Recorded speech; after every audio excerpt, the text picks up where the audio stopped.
हम मीनू झा प्रणाम करै छी समस्त मिथिलावासी के एकटा समदाउन गाबऽ जा रहल छी। कोशिश करै छी सब गोटे के नीक लागे तऽ लाइक शेयर जरूर करब। धन्यवाद। जय मिथिला, जय मैथिली।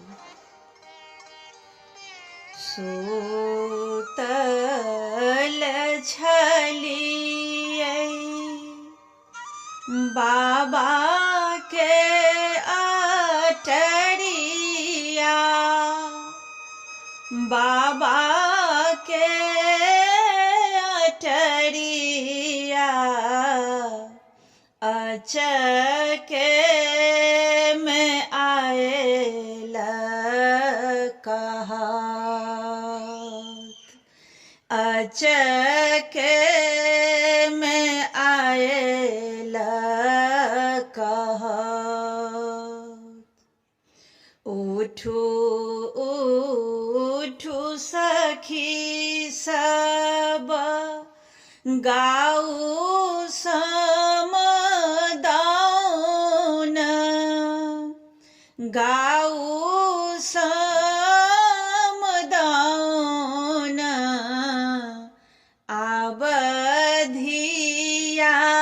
जेती ससुरार,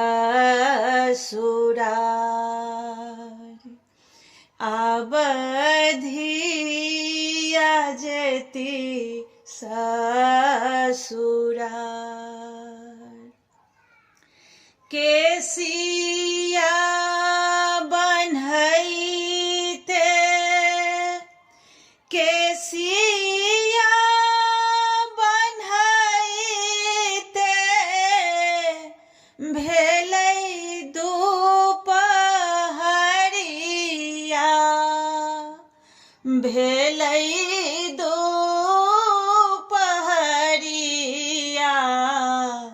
सिन्दूर करैते भेल साँझ, सिन्दूर करैते भेल साँझ।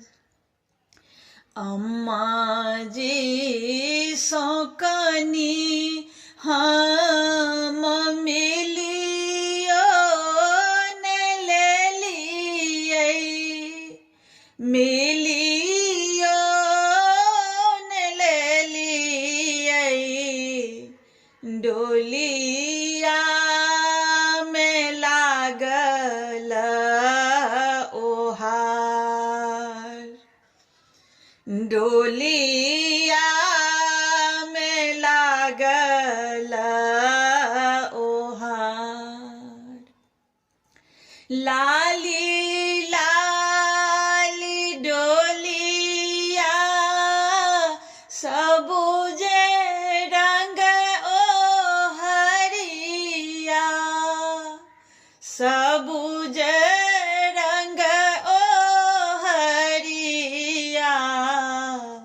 लागी गेलै बत्ती सो कहार, लागी गेलै बत्ती सो कहार।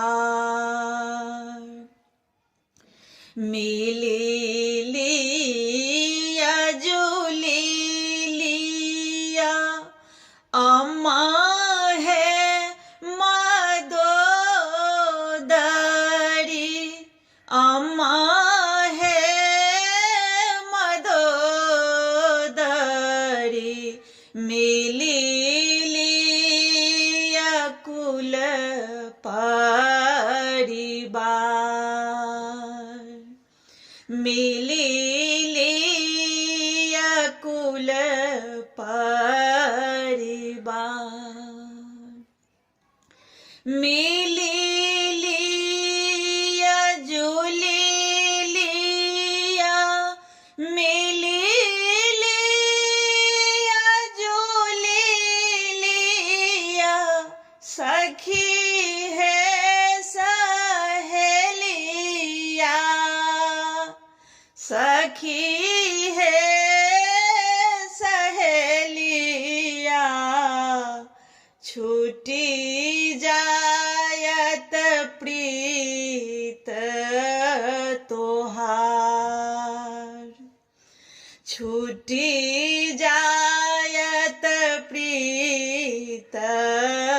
तोहार।